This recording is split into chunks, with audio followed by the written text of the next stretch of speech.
الحمد لله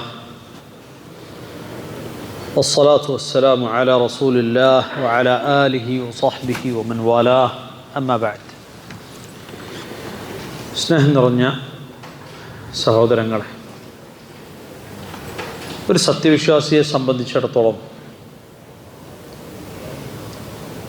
അവന് ലഭിക്കുന്ന ഏറ്റവും വലിയ നിർഭയത്വം, അമ്ന് എന്ന് പറയുന്നത്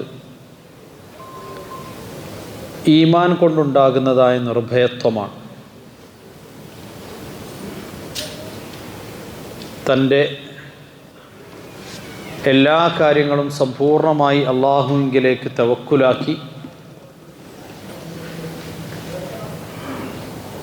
അള്ളാഹു സുബ്ഹാനഹു വ തആല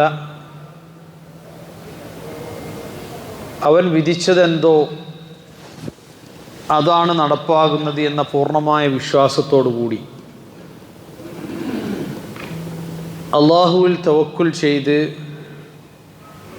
ഭരമേൽപ്പിച്ചുകൊണ്ട് ജീവിക്കുന്നൊരു വിശ്വാസിയെ സംബന്ധിച്ചിടത്തോളം അങ്ങേയറ്റത്തെ സമാധാനവും ആശ്വാസവുമാണ് അവനെ സംബന്ധിച്ചിടത്തോളം. എന്ത് പ്രതിസന്ധികളും പ്രയാസങ്ങളും വന്നു കഴിഞ്ഞാലും അവൻ്റെ മനസ്സിലുണ്ടാകുക. മഹാനായ റസൂൽ കരീം സല്ലല്ലാഹു അലൈഹി വസല്ലമ പറഞ്ഞു, അജബൻ ലി അംരിൽ മുഅ്മിൻ ഇന്ന അംറഹു കുല്ലഹു ലഹു ഖൈർ ഇൻ അസാബത്ഹു സറാ ശകറ ഫകാന ഖൈറൻ ലഹ് വഇൻ അസാബത്ഹു ضറാ സബറ ഫകാന ഖൈറൻ ലഹ്. ഒരു സത്യവിശ്വാസിയുടെ കാര്യം വളരെ അത്ഭുതകരമാണ്. അതൊരു സത്യവിശ്വാസിക്കല്ലാതെ മറ്റൊരാൾക്കും ലഭിക്കുകയുമില്ല. അവൻ്റെ ജീവിതത്തിൽ അവനൊരു സന്തോഷം, ഒരു നന്മയുണ്ടായാൽ അവൻ അള്ളാഹുവിന് ശുക്ർ ചെയ്യുന്നു, അതവന് നന്മയായി മാറുന്നു. ഇനി വല്ല പ്രയാസങ്ങളോ പ്രതിസന്ധികളോ ഉണ്ടായാൽ സബറ, അവൻ ക്ഷമിക്കുന്നു, ഫകാന ഖൈറൻ ലഹ്, അതും അവന് നന്മയായി മാറും. അപ്പോൾ അള്ളാഹുവിൽ വിശ്വസിച്ച് ഒരാളെ സംബന്ധിച്ചിടത്തോളം അള്ളാഹുവിൻ്റെ വിധിവിലക്കുകൾ പാലിച്ചുകൊണ്ട് അയാൾ ജീവിക്കുമ്പോൾ ആ ജീവിതത്തിൽ അവനെ സംബന്ധിച്ചിടത്തോളം എപ്പോഴും ഒരു പ്രതീക്ഷ നിലകൊള്ളുന്നുണ്ട്. എത്ര ദുരിതങ്ങളിലൂടെ പ്രയാസങ്ങളിലൂടെ കടന്നു പോകേണ്ട സാഹചര്യം വന്നാലും ലാ തഹ്സൻ ഇന്നല്ലാഹ മഅന, നബി സല്ലല്ലാഹു അലൈഹി വസല്ലമ പഠിപ്പിച്ചതുപോലെ വിശുദ്ധ ഖുർആനിൽ നമുക്ക് കാണാൻ സാധിക്കും. നീ ഒരിക്കലും വിഷമിക്കേണ്ടതില്ല, ഇന്നല്ലാഹ മഅന, തീർച്ചയായും അല്ലാഹു സുബ്ഹാനഹു വ തആല നമ്മോടൊപ്പമുണ്ട് എന്നുള്ളൊരു ദൃഢനിശ്ചയം സുനിശ്ചിതമായി അവനോടൊപ്പമുണ്ട് എന്നുള്ളതാണ് വസ്തുത. നബി സല്ലല്ലാഹു അലൈഹി വസല്ലമയുടെ കാലത്ത് സത്യത്തെയും അസത്യത്തെയും പരസ്പരം വേർതിരിച്ചതായ യുദ്ധമാണ് ബദർ യുദ്ധം എന്ന് പറയുന്നത്. ഗസ്വതു ബദർ. നബി കരീം സല്ലല്ലാഹു അലൈഹി വസല്ലമയും സ്വഹാബാക്കളും ഒരു സൈനിക നടപടിയും യുദ്ധവും പ്രതീക്ഷിച്ചുകൊണ്ട് പുറപ്പെട്ടതായിരുന്നില്ല. മറിച്ച് നമുക്കറിയാം, മക്കയിൽ നിന്ന് തങ്ങളുടെ വീടുകളിൽ നിന്നും സ്വത്തുക്കളും വീടും എല്ലാം ഉപേക്ഷിച്ച് അവിടെ നിന്ന് മദീനയിലേക്ക് പലായനം ചെയ്യാൻ വേണ്ടി നിർബന്ധിക്കപ്പെട്ടവരാണ് മക്കക്കാർ. നബി സല്ലല്ലാഹു അലൈഹി വസല്ലമയെയും സ്വഹാബാക്കളെയും അവരുടെ നാടായ മക്കയിൽ ജീവിക്കാൻ അനുവദിക്കാതെ അവിടെ നിന്ന് നിർബന്ധിച്ച് പലായനം ചെയ്യിപ്പിച്ചു. ആ നാട്ടിൽ നിന്ന് പുറത്താക്കി. അവരുടെ സ്വത്തുക്കൾ മക്കക്കാർ അപഹരിച്ചു. പല സ്വഹാബാക്കളും അവർ മക്കയിൽ നിന്ന് മദീനയിലേക്ക് ഹിജ്റ പോകുമ്പോൾ അവർക്ക് ഹിജ്റക്ക് അനുവാദം നൽകാൻ വേണ്ടി മക്കക്കാർ അവരോട് നിശ്ചയിച്ചതായ നിബന്ധന എന്ന് പറയുന്നത് തന്നെ നിങ്ങളുടെ സ്വത്തുവകകൾ എവിടെയാണ് എന്ന് പറഞ്ഞു തരികയും ആ സ്വത്തുവകകൾ മക്കക്കാർ കണ്ടുകെട്ടുകയും ചെയ്യും. അതിന് നിങ്ങൾക്ക് അനുവാദം ഉണ്ടെങ്കിൽ നിങ്ങൾക്ക് പോകാം, ഇല്ലെങ്കിൽ നിങ്ങളെ ഞങ്ങൾ പോകാൻ അനുവദിക്കുകയില്ല എന്നുള്ളതായിരുന്നു. അങ്ങനെ എല്ലാം അപഹരിക്കപ്പെട്ട ഒരു സമൂഹം. അവർക്ക് നമുക്കറിയാം നബി സല്ലല്ലാഹു അലൈഹി വസല്ലം ഹിജ്റ പോകുന്ന വേളയിൽ പോലും അവിടെ അലി ഇബ്നു അബി ത്വാലിബ് റളിയല്ലാഹു അൻഹുവിനെ മക്കയിൽ തന്നെ നിയോഗിച്ചിട്ടാണ് അള്ളാഹുവിൻ്റെ റസൂൽ ഹിജ്റ പോകുന്നത്. അതിനുള്ള കാരണം നബി കരീം സല്ലല്ലാഹു അലൈഹി വസല്ലമയുടെ പക്കൽ ഒരുപാട് അമാനത്തുകൾ മക്കക്കാരെ ഏൽപ്പിച്ചിട്ടുണ്ടായി. വിശ്വസിച്ച് ഏൽപ്പിച്ച അവരുടെ അൽ അമീൻ അഥവാ വിശ്വസ്തനായ വ്യക്തിയായിരുന്നു നബി സല്ലല്ലാഹു അലൈഹി വസല്ലം. ആ വിശ്വസിച്ചേൽപ്പിച്ച അമാനത്തുകൾ അതിൻ്റെ ആളുകൾക്ക് തിരികെ ഏൽപ്പിക്കാൻ വേണ്ടിയാണ് നബി സല്ലല്ലാഹു അലൈഹി വസല്ലം അലി ഇബ്നു അബി ത്വാലിബ് റളിയല്ലാഹു അൻഹുവിനെ മക്കയിൽ നിർത്തുന്നത്. അപ്പോൾ നിങ്ങൾ ആലോചിച്ച് നോക്ക്, സ്വന്തം സ്വത്തും സമ്പാദ്യവുമൊക്കെ അപഹരിച്ചെടുക്കുന്നതായ ഒരു സമൂഹത്തിന് അവരോട് തിരിച്ച് വിശ്വസിച്ചേൽപ്പിച്ച ഒരു വസ്തുവിൻ്റെ പേരിൽ വഞ്ചന ചെയ്യാൻ പാടില്ല എന്നതുകൊണ്ട് അത് തിരിച്ചേൽപ്പിക്കാൻ അവരുടെ അക്രമം കാരണത്താൽ നാട് വിട്ടു പോകേണ്ടി വരുന്ന സാഹചര്യത്തിൽ പോലും അലി ഇബ്നു അബി ത്വാലിബ് റളിയല്ലാഹു അൻഹുവിനെ അവിടെ നിർത്തുന്നതാണ് നമുക്ക് കാണാൻ സാധിച്ചത്. അങ്ങനെ നബി സല്ലല്ലാഹു അലൈഹി വസല്ലമയും സഹാബാക്കളും മദീനയിൽ കഴിച്ചു കൂട്ടുന്ന വേളയിൽ അവർക്ക് വിവരം ലഭിക്കുകയാണ്, അബൂ സുഫിയാൻ്റെ നേതൃത്വത്തിലുള്ള കച്ചവട സംഘം ഏകദേശം 50,000-ഓളം വരുന്ന സ്വർണ്ണ നാണയങ്ങളും ഒരുപാട് ഒട്ടകങ്ങളുമായി മദീനയുടെ അടുത്തുള്ള പ്രദേശത്തു കൂടി അവർ കടന്നു പോകുന്നുണ്ട്. അന്ന് അബൂ സുഫിയാൻ ഇസ്ലാം സ്വീകരിച്ചിട്ടില്ല. അബൂ സുഫിയാൻ മാത്രമല്ല, അംറു ഇബ്നുൽ ആസ് റളിയല്ലാഹു അൻഹു ഒക്കെ ആ സംഘത്തിലുണ്ട്. കാരണം അന്ന് അദ്ദേഹം ഇസ്ലാം സ്വീകരിച്ചിട്ടില്ല. അങ്ങനെ ഈ കടന്നു പോകുന്ന കച്ചവട സംഘത്തെ ആക്രമിച്ച് കീഴ്പ്പെടുത്തുക എന്നതിനപ്പുറത്തേക്ക് തങ്ങളിൽ നിന്നും മക്കക്കാർ അപഹരിച്ച തങ്ങളുടെ സ്വത്താണ് ഇവർ ഈ കച്ചവട സംഘവുമായിട്ട് കൊണ്ടുപോകുന്നത്, അത് തിരിച്ചു വാങ്ങുക, അവരുടെ കയ്യിൽ നിന്ന് തിരികെ പിടിക്കുക എന്ന ഉദ്ദേശത്തോടു കൂടിയാണ് നബി സല്ലല്ലാഹു അലൈഹി വസല്ലമയും 313ഓളം വരുന്ന സ്വഹാബാക്കളും ഇറങ്ങി പുറപ്പെടുന്നത്. 2 കുതിരപ്പടയാളികൾ മാത്രമാണ് അവരോടൊപ്പം ഉള്ളത്. ഒന്ന് സുബൈർ ഇബ്നുൽ അവ്വാമും മറ്റൊന്ന് മിഖ്ദാദ് ഇബ്നുൽ അസ്വദ് റളിയല്ലാഹു അൻഹു. ആകെ 2 കുതിരപ്പടയാളികളുള്ളൂ. ഈ 300 ചില്ലാനും വരുന്ന ആളുകൾക്ക് സഞ്ചരിക്കാൻ ആകെ 70 ഒട്ടകങ്ങളെ ഇവരുടെ കയ്യിലുള്ളൂ. കാരണം അവരൊരു യുദ്ധം പ്രതീക്ഷിച്ച് ഒരു യുദ്ധം ഉദ്ദേശിച്ചിട്ടല്ല പോകുന്നത്. യാത്രാമധ്യേ 3 പേർ വീതം ഒരൊട്ടകപ്പുറത്ത്, അതായത് ആദ്യം ഒരാൾ ഒട്ടകപ്പുറത്ത് സഞ്ചരിക്കും, കുറച്ച് കഴിയുമ്പം അയാൾ ഇറങ്ങിയിട്ട് അടുത്ത ആൾ കയറും. അങ്ങനെ 3 പേര് മാറി മാറി കയറിയാണ് പോകുന്നത്. നബി സല്ലല്ലാഹു അലൈഹി വസല്ലമക്കും അലി റളിയല്ലാഹു അൻഹുവിനും മറ്റൊരു സഹാബിക്കും 3 പേർക്കും കൂടി ഒരൊട്ടക ലഭിച്ചത്. വേണമെങ്കിൽ അള്ളാഹുവിൻ്റെ റസൂലിന് ഒരു ഒട്ടകം നിശ്ചയിക്കുകയും ബാക്കിയുള്ള ഒട്ടകങ്ങൾ എല്ലാവർക്കും ഓഹരി വെച്ച് കൊടുക്കുകയും ചെയ്താൽ ആരും അവിടെ നിഷേധിക്കുമായിരുന്നില്ല. എന്നിട്ടും നബി സല്ലല്ലാഹു അലൈഹി വസല്ലം മറ്റുള്ളവരെ പോലെ, അതാണ് ഒരു നേതാവിൻ്റെ ഏറ്റവും വലിയ ക്വാളിറ്റി എന്ന് പറയുന്നത്, മറ്റുള്ളവരെന്താണോ അനുഭവിക്കുന്നത് അതേ അവസ്ഥയും അതേ രൂപത്തിൽ തന്നെയാണ് നബി സല്ലല്ലാഹു അലൈഹി വസല്ലമയും ആ പ്രതിസന്ധിയെ നേരിട്ടത്. അങ്ങനെ നബി സല്ലല്ലാഹു അലൈഹി വസല്ലമയും അവിടെ ആ ഒട്ടകപ്പുറത്ത് കയറുന്നു, കുറച്ച് കഴിയുമ്പോൾ നടക്കുന്നു, ബാക്കിയുള്ളവർ കയറുന്നു.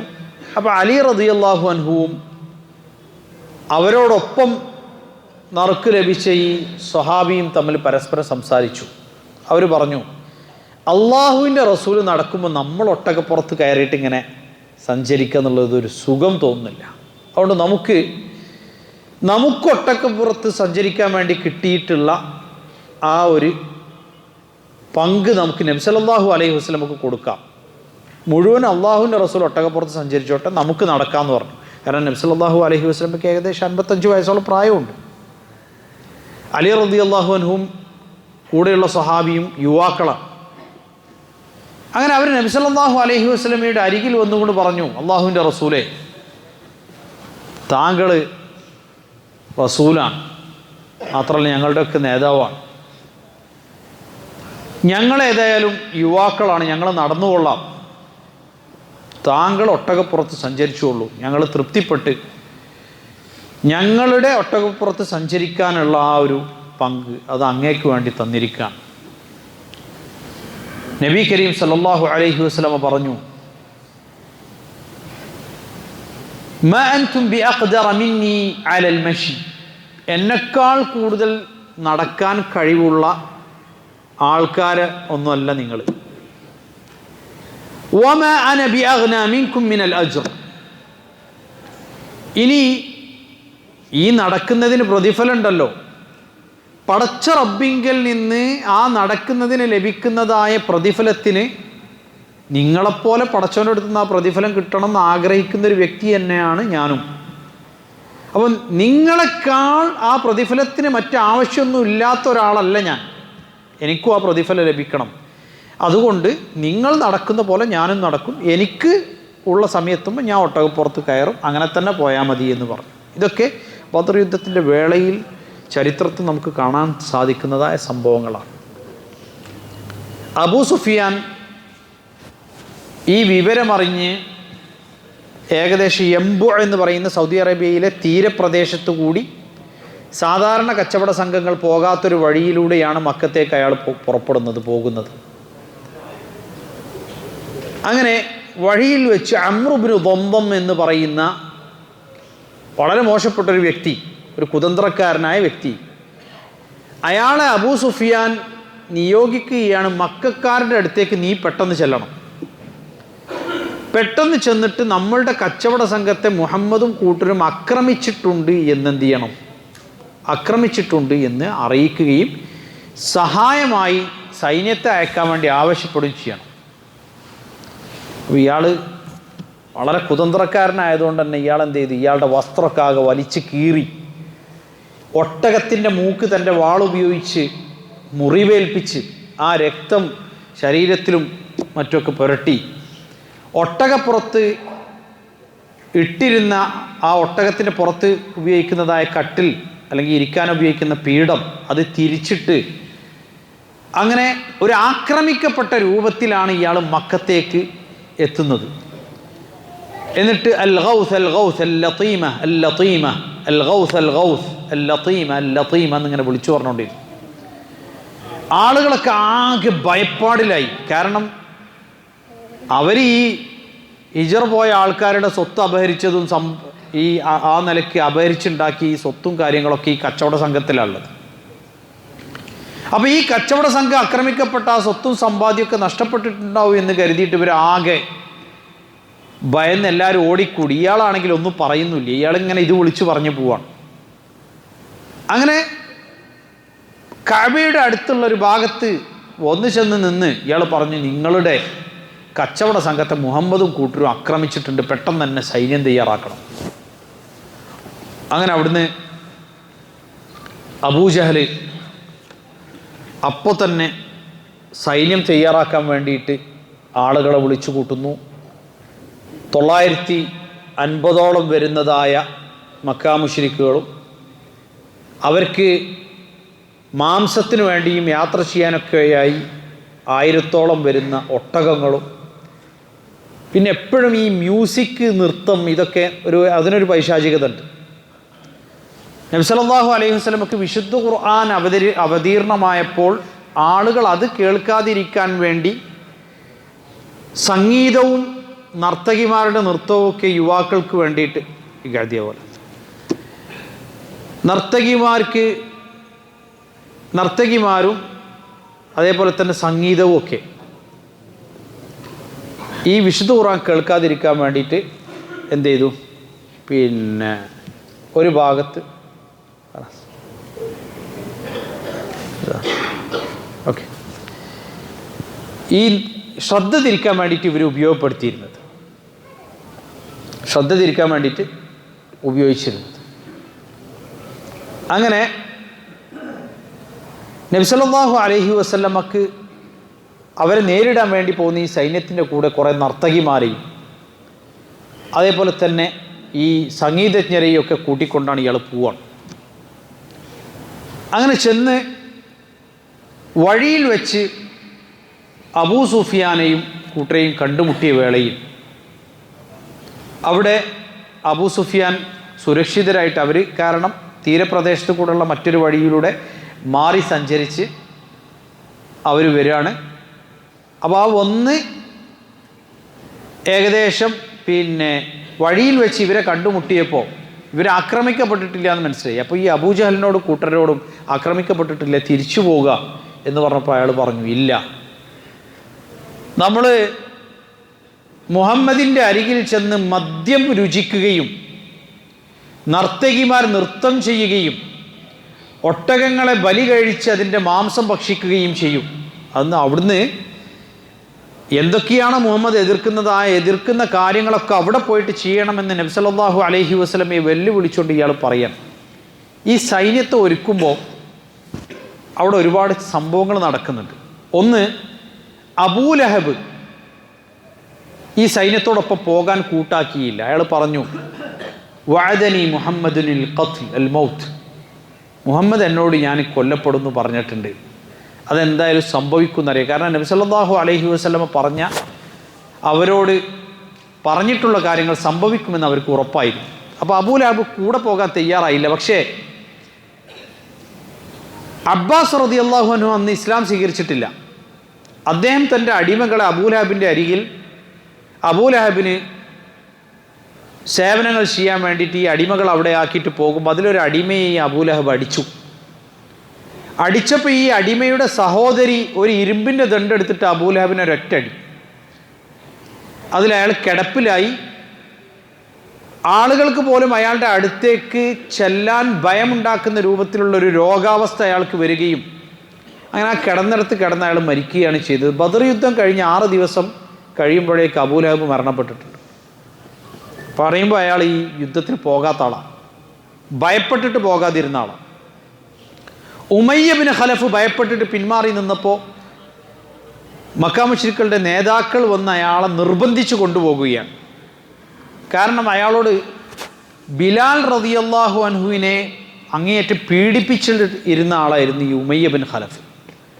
അപ്പോൾ ബിലാൽ റളിയല്ലാഹു അൻഹുവിനോട് നബി സല്ലല്ലാഹു അലൈഹി വസല്ലം പറഞ്ഞിരുന്നു, ബിലാൽ, നീ ഭയപ്പെടേണ്ടതില്ല, അക്രമികൾക്ക് അവർ കൊല്ലപ്പെടുന്ന ഒരു ദിവസം വരാനുണ്ട്, അവരും ഇതുപോലെ അനുഭവിക്കും, നിന്നോട് ചെയ്യുന്ന അക്രമം അവരും അനുഭവിക്കും എന്ന് നബി സല്ലല്ലാഹു അലൈഹി വസല്ലം ബിലാൽ റളിയല്ലാഹു അൻഹുവിനോട് പറഞ്ഞിരുന്നു. അപ്പോൾ ഈ ഉമയ്യ ആക്രമിക്കുമ്പോൾ ഒക്കെ ബിലാൽ എന്തു പറയും? നിങ്ങൾ എന്നെ ആക്രമിക്കുന്ന പോലെ നിങ്ങളും കൊല്ലപ്പെടുന്ന ഒരു ദിവസം വരും എന്ന് ബിലാൽ പറയും. അപ്പോൾ ബിലാൽ എന്നോട് ഇങ്ങനെ പറഞ്ഞിട്ടുണ്ട്, എവിടെ വെച്ച് സംഭവിക്കുമെന്ന് പറഞ്ഞിട്ടില്ല, അതുകൊണ്ട് ഞാൻ വരുന്നില്ല എന്ന് പറഞ്ഞിട്ട് ഈ ഉമയ്യ പിൻവാങ്ങി നിന്നപ്പം നിർബന്ധിച്ച് അവർ കൂടെ കൂട്ടിയിട്ട് കൊണ്ടുപോയതാണ്. ബദർ യുദ്ധത്തിൽ അയാൾ കൊല്ലപ്പെടുകയും ചെയ്തു. ബിലാൽ റളിയല്ലാഹു അൻഹുവിൻ്റെ കൈകളാൽ തന്നെയാണ് ആര് കൊല്ലപ്പെട്ടത്? ഉമയ്യ ബിൻ ഖലഫ് ബദർ യുദ്ധത്തിൽ കൊല്ലപ്പെട്ടത്. മൂന്നാമത്തെ ഒരു സംഭവം, ആതിക്ക ബീവി നബി സല്ലല്ലാഹു അലൈഹി വസല്ലമയുടെ പിതൃവ്യയാണ്. അവരൊരു സ്വപ്നം കാണാം. അതായത് ഒരാൾ മക്കയുടെ വാതിൽക്കൽ വന്ന് വിളിച്ചു പറയുന്നു, യാ അഹ്ല ഗദ്ർ ഇന്ന മൗഇദകും ബഅദ 3 അയ്യാം. വഞ്ചനയുടെ ആൾക്കാരെ, നിങ്ങൾക്ക് ഇനി 3 ദിവസമേ സമയമുള്ളൂ എന്നൊരാൾ വിളിച്ചു പറയുന്ന സ്വപ്നം കണ്ടു. അയാൾ മക്കയുടെ വ്യത്യസ്ത ജബൽ അബൂ ഖുബൈസിൻ്റെ മുകളിൽ കഅബയുടെ ഓരത്തൊക്കെ ചെന്ന് നിന്നിട്ട് ഇതന്നെ വിളിച്ചു പറയാൻ. അവസാനം അയാളൊരു മണ്ണ് വാരിയിട്ട് ഒരൊറ്റ ഏറെറിഞ്ഞപ്പോൾ ഇത് അവിടെയുള്ള എല്ലാ വീടുകളിലേക്കൊക്കെ എന്ത് ചെയ്തു, ഈ മണ്ണിൻ്റെ തരി പ്രവേശിക്കുന്നതായിട്ട് ഇവർ സ്വപ്നം കണ്ടു. ഇത് അബ്ബാസ് റളിയല്ലാഹു അൻഹുവിൻ്റെ അരികിൽ ചെന്ന് പറഞ്ഞപ്പം അബ്ബാസ് റളിയല്ലാഹു അൻഹു ഇത് മക്കാ മുശ്രിക്കുകളുടെ നേതാക്കളായ ആൾക്കാരോട് പറഞ്ഞു. പക്ഷെ അവരത് മുഖവിലക്കെടുക്കാൻ കൂട്ടാക്കിയില്ല. അങ്ങനെ അവർ ഈ സൈന്യവുമായി പോയി. എന്നാൽ ഒരു സൈനിക തയ്യാറെടുപ്പും എടുക്കാതെ വന്ന നബി സല്ലല്ലാഹു അലൈഹി വസല്ലമയുടെ കൂടെയുള്ള സഹാബാക്കളോട് ഇവർ പരാജയപ്പെടുകയും മക്കാ മുശ്രിക്കുകളുടെ നേതാക്കൾ ആ യുദ്ധത്തിൽ, കാരണം നബി സല്ലല്ലാഹു അലൈഹി വസല്ലമയെയും സഹാബാക്കളെയും മക്കയിൽ ജീവിക്കാൻ അനുവദിക്കാതെ മദീനയിലേക്ക് പലായനം ചെയ്യാൻ നിർബന്ധിച്ച് മദീനയിൽ ജീവിക്കുന്ന അവരെ അവിടെയും, അതായത് ഈ കച്ചവട സംഘത്തെ അവരെ ആക്രമിച്ചിട്ടില്ല എന്നത് ബോധ്യമായ ശേഷവും ആക്രമിക്കണമെന്ന് ഉദ്ദേശിച്ചുകൊണ്ട് ചെന്ന ഈ സംഘത്തെ അവർ നേരിടുകയും അള്ളാഹുവിൻ്റെ സഹായത്താൽ വിജയിക്കുകയും ചെയ്ത സംഭവമാണ് ബദർ യുദ്ധത്തിൽ പഠിപ്പിക്കപ്പെടുന്നത്. അള്ളാഹു തആല പറയുന്നു, വലഖദ് നസറക്കുമുല്ലാഹു ബിബദ്രിൻ വഅൻതും അദില്ല ഫത്തഖുല്ലാഹ ലഅല്ലക്കും തഷ്കുറൂൻ. നിങ്ങൾ വിരലിലെണ്ണാവുന്ന ആളുകൾ മാത്രമുള്ള വേളയിൽ ബദറിൽ അള്ളാഹു നിങ്ങളെ സഹായിച്ചു. അള്ളാഹുവിൻ്റെ റസൂൽ ബദറിൽ വെച്ച് പ്രാർത്ഥിച്ചത് അള്ളാഹു തആലയോട് മാത്രമാണ്. നമ്മൾ മനസ്സിലാക്കേണ്ട സുപ്രധാന പാഠമാണ്. ബദർ നൽകുന്ന പാഠം ഏകനായ റബ്ബിനോട് മാത്രം പ്രാർത്ഥിക്കണം എന്നുള്ള പാഠമാണ്. അവിടെ വെച്ച് ഇബ്രാഹിം നബിയോടോ ഇസ്മായിൽ നബിയോടോ അല്ലെങ്കിൽ ഇപ്പോൾ ക്രൈസ്തവരൊക്കെ ചെയ്യുന്ന പോലെ ഈസാ നബിയോടോ പ്രാർത്ഥിക്കാനല്ല അള്ളാഹുവിൻ്റെ റസൂൽ പറഞ്ഞത്. നബി സല്ലല്ലാഹു അലൈഹി വസല്ലമ അള്ളാഹുവിനോട് ദുആ ചെയ്തു, അള്ളാഹുവിൻ്റെ സഹായം ഇറങ്ങി. അങ്ങനെ അവിടെ വെച്ച് ആ യുദ്ധത്തിൽ സത്യവിശ്വാസികൾ സംരക്ഷിക്കപ്പെടുകയും അവർക്ക് വിജയമുണ്ടാകുകയും ചെയ്തു. മക്കാ മുശ്രിക്കുകൾക്ക് അവർ അങ്ങേയറ്റം തങ്ങളെ വെല്ലാൻ, തങ്ങളോട് ചോദ്യം ചെയ്യാൻ മറ്റൊരാളുമില്ല എന്ന് പറഞ്ഞുകൊണ്ട് വെല്ലുവിളിച്ചുകൊണ്ട് വന്ന ആ സൈന്യത്തിന് വലിയ പരാജയമുണ്ടാകുകയും അവിടെ വെച്ച് അൽ ഫുർഖാൻ അഥവാ ബദർ യുദ്ധം എന്ന് പറയുന്നത് സത്യവും അസത്യവും വേർതിരിഞ്ഞ യുദ്ധമെന്ന് പിന്നീട് അറിയപ്പെടുന്ന രൂപത്തിലേക്ക് ആ സംഭവം മാറുകയും ചെയ്തു. ഇവിടെ നമ്മൾ മനസ്സിലാക്കേണ്ടത് എന്താണെന്ന് വെച്ചാൽ, മുഅ്മിനീങ്ങളെ സംബന്ധിച്ചിടത്തോളം വമൻ യതവക്കൽ അലല്ലാഹി ഫഹുവ ഹസ്ബുഹ്, ആരാണോ അള്ളാഹുവിൽ തവക്കുൽ ചെയ്യുന്നത് അവൻ അള്ളാഹു മതി. അമ്മൻ യുജീബുൽ മുത്തറ ഇദാ ദഅാഹു വയക്ഷിഫു സ്സൂ വയജ്അലുകും ഖുലഫാഅൽ അർദ് അഇലാഹും മഅല്ലാഹ്. ദുരിതവും പ്രയാസവും അനുഭവിക്കുന്ന ആൾ ആ പ്രയാസത്തിൽ നിന്ന് ആത്മാർത്ഥമായി ദുആ ചെയ്യുമ്പോൾ ആ പ്രയാസം നീക്കിക്കൊടുക്കാനും അവന് സമാധാനം നൽകുവാനും അള്ളാഹു അല്ലാതെ മറ്റൊരു ഇലാഹ് നിങ്ങൾക്കുണ്ടോ എന്നാണ് വിശുദ്ധ ഖുർആൻ ചോദിക്കുന്നത്. അബ്ദുല്ലാഹി ഇബ്നു അബ്ബാസ് റളിയല്ലാഹു അൻഹുവിനെ അരികിൽ വിളിച്ചുകൊണ്ട് അള്ളാഹുവിൻ്റെ റസൂൽ പറഞ്ഞു, യാ ബുനയ്യ, പൊന്നു മോനെ, ഇദാ സഅൽത ഫസ്അലില്ലാ, നീ ചോദിച്ചാൽ പടച്ചവനോട് ചോദിക്കണം. വഇദാ ഇസ്തഅൻത ഫസ്തഇൻ ബില്ലാ, നീ സഹായം തേടിയാൽ പടച്ചവനോട് സഹായം തേടണം. അള്ളാഹുവിൻ്റെ റസൂൽ സല്ലല്ലാഹു അലൈഹി വസല്ലം ഒരു വശത്ത് നിൽക്കുന്ന ഈ മക്കാ മുശ്രിക്കുകളും മറുവശത്ത് നിൽക്കുന്ന വിരലിലെണ്ണാവുന്ന അല്ലെങ്കിൽ അവരുടെ മൂന്നിലൊന്ന് മാത്രം വരുന്ന വിശ്വാസികളും തമ്മിലുണ്ടായിരുന്ന വ്യത്യാസം തന്നെ അതാണ്. ആത്മാർത്ഥമായി അള്ളാഹുവിനോട് ദുആ ചെയ്യുവാനും ഇഖ്ലാസോടുകൂടി പടച്ചവനോട് ചോദിക്കുവാനും മാത്രം മുതിരുന്ന ഒരു സമൂഹം ഒരു വശത്തും, എന്നാൽ അള്ളാഹുവിനോടും മറ്റു മുൻകഴിഞ്ഞു പോയ മരണപ്പെട്ടു പോയ ആളുകളോട് ചോദിക്കുന്നവരായ ഒരു സമൂഹം മറുവശത്തും. അവിടെയാണ് നമ്മൾ മനസ്സിലാക്കേണ്ടത് ബദർ നൽകുന്ന സന്ദേശം എന്ന് പറയുന്നത് അത് തൗഹീദിൻ്റെ സന്ദേശമാണ്, ഏകദൈവ വിശ്വാസത്തിൻ്റെ സന്ദേശമാണ്. എന്തെങ്കിലും ഒരു പ്രയാസം വരുമ്പോഴേക്ക് ബദരീങ്ങളെ എന്ന് വിളിക്കുന്ന ആൾക്കാരുണ്ട്. അവർക്ക് ബദറും മനസ്സിലായിട്ടില്ല, ബദരീങ്ങളെയും മനസ്സിലായിട്ടില്ല. കാരണം ബദരീങ്ങൾ ആരും ബദരീങ്ങളെ വിളിക്കാനല്ല പറഞ്ഞത്, പടച്ചവനെ വിളിക്കണം എന്ന് പറഞ്ഞിട്ടാണ് ബദരീങ്ങൾ യുദ്ധം ചെയ്തത്. അപ്പൊ എന്തെങ്കിലും പ്രയാസം വരുമ്പോൾ ബദരീങ്ങളെ എന്ന് വിളിക്കല് അത് ഇസ്ലാമിൽ പെട്ടതല്ല. അള്ളാഹുവിൻ്റെ റസൂൽ സല്ലല്ലാഹു അലൈഹി വസല്ലമയോ സ്വഹാബാക്കളോ താബിഈങ്ങളോ ആരും തന്നെ പഠിപ്പിച്ചിട്ടുമില്ല. ഖബറുകൾ കെട്ടിയുണ്ടാക്കി അതേപോലെ തന്നെ ജാറങ്ങളിൽ ഉള്ള മരണപ്പെട്ടു പോയ മഹത്തുക്കളെയും സ്വാലിഹീങ്ങളെയൊക്കെ വിളിക്കാൻ പഠിപ്പിച്ചിട്ട് ഇസ്ലാമിൽ അങ്ങനെ ഒരു നിയമം തന്നെയല്ല. അത് ജൂത ക്രൈസ്തവരുടെ മാർഗ്ഗമാണ്. അതുകൊണ്ട് അള്ളാഹുവിൻ്റെ റസൂൽ പറഞ്ഞു, ലഅനത്തുല്ലാഹി അലൽ യഹൂദി വൻ നസാറ, ജൂത ക്രൈസ്തവർക്ക് ശാപം ലഭിക്കാൻ കാരണമായി തീർന്നത്, പടച്ചറപ്പിൻ്റെ ശാപം ലഭിക്കാൻ കാരണമായി തീർന്നത് ഇത്തഖദു ഖുബൂറ അംബിയാഇഹിം മസാജിദ്, അവരുടെ അമ്പിയാക്കളുടെ ഖബറുകളെ, ഖുബൂറ അംബിയാഇഹിം, അറബി ഭാഷ എല്ലാവർക്കും അറിയുന്ന മനസ്സിലാവുന്ന അറബിയാണ്. ഇത്തഖദു, അവർ ആക്കി തീർത്തു, ഖുബൂറ അംബിയാഇഹിം, അവരുടെ അമ്പിയാക്കളുടെ ഖബറുകളെ മസാജിദ്, ആരാധനാ കേന്ദ്രങ്ങളാക്കി മാറ്റി. അതാണ് അവർക്ക് ശാപം കിട്ടാനുള്ള കാരണം. ഒരു മുസ്ലിം അള്ളാഹുവിൻ്റെ റസൂൽ എത്ര പ്രാർത്ഥനകൾ പഠിപ്പിച്ചു. അസുഖം വന്നാലുള്ള പ്രാർത്ഥന, രാവിലെ എഴുന്നേൽക്കുമ്പോഴുള്ള പ്രാർത്ഥന, വീട്ടിൽ നിന്ന് പുറത്തിറങ്ങുമ്പോഴുള്ള പ്രാർത്ഥന, പ്രയാസങ്ങൾ ദുരിതം അനുഭവിക്കുമ്പോഴുള്ള പ്രാർത്ഥന, കടം കൊണ്ട് പ്രയാസം അനുഭവിക്കുമ്പോഴുള്ള പ്രാർത്ഥന. ഏതെങ്കിലും ഒരു പ്രാർത്ഥനയിൽ നൂഹ് നബിനോട് ചോദിക്കാൻ, ആദം നബിനോട് ചോദിക്കാൻ, മുഹമ്മദ് നബിനോട് ചോദിക്കാൻ, ഇബ്രാഹിം നബിനോട് ചോദിക്കാനുണ്ടോ? ഇല്ല. എല്ലാ പ്രാർത്ഥനയും ഇങ്ങനെ തുടങ്ങുന്നത് റബ്ബന, അല്ലാഹുമ്മ, അല്ലാഹുവേ, റബ്ബേ. അത് അള്ളാഹു റസൂൽ പഠിപ്പിച്ചത്. അല്ലാഹുമ്മ ശ്ഫി അൻത ശാഫി ലാ ശിഫാഅ ഇല്ലാ ശിഫാഉക ശിഫാഅൻ ലാ യുഗാദിറു സഖമ. അസുഖം വരുമ്പോൾ ചില ആൾക്കാർ വേഗം പോയിട്ട് ഉറുക്ക് കെട്ടും, ഏലസ് കെട്ടും, മഖ്ബറകളിലേക്ക് ഓടും, ജാറങ്ങളിലേക്ക് ഓടും. എന്നാൽ അള്ളാഹുവിൻ്റെ റസൂൽ പറയും, അസുഖം വന്നാൽ അതൊന്നല്ല ചെയ്യേണ്ടത്. ഒന്ന് തദാവോ, നിങ്ങൾ ചികിത്സിക്കണം. അതോടൊപ്പം പടച്ചവനോട് പ്രാർത്ഥിക്കണം, അല്ലാഹുമ്മ അല്ലാഹുവേ ഇശ്ഫി, നീ ശമനം നൽകണമേ, അൻത ശാഫി, ശമനം നൽകുന്നവനായി നീയല്ലാതെ മറ്റാരുമില്ല റബ്ബേ, ലാ ശിഫാഅ ഇല്ലാ ശിഫാഉക, നിന്റെ ശമനമല്ലാതെ മറ്റൊരാളുടെയും ശിഫ ഇല്ല, ശിഫാഅൻ ലാ യുഗാദിറു സഖമ, രോഗം അവശേഷിക്കാത്ത വിധം നീ ശമനം നൽകണം. എല്ലാ ദുആയും. അതുകൊണ്ട് സഹോദരങ്ങളെ, നമ്മൾ മനസ്സിലാക്കേണ്ടത് പരിശുദ്ധ റമദാൻ മാസത്തിലാണ്. റമദാൻ മാസത്തിലാണ് ബദർ യുദ്ധം നടന്നത്. അത് അവരുടെ ആണ്ട് കഴിക്കാനല്ല, മറിച്ച് അവർ ഉൾക്കൊണ്ടിരുന്ന ആശയത്തെയും ആദർശത്തെയും മനസ്സിലാക്കി അത് നെഞ്ചിലേറ്റാനാണ് നമ്മൾ ബദർ യുദ്ധത്തെ പഠിക്കുകയും ഉൾക്കൊള്ളുകയും മനസ്സിലാക്കുകയും ചെയ്യേണ്ടത്.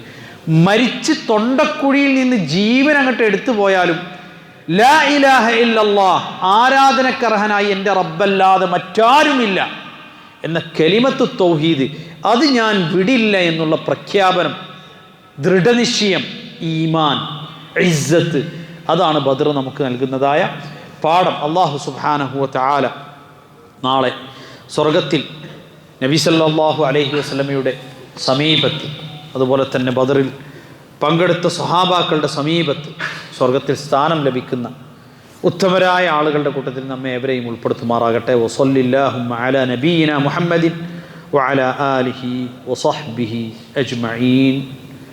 മുബാറകല്ലാഹു ഫീക്കും വജസാകുമുല്ലാഹു ഖൈറൽ ജസാ അലാ ഹുസ്നിൽ ഇസ്തിമാഅ.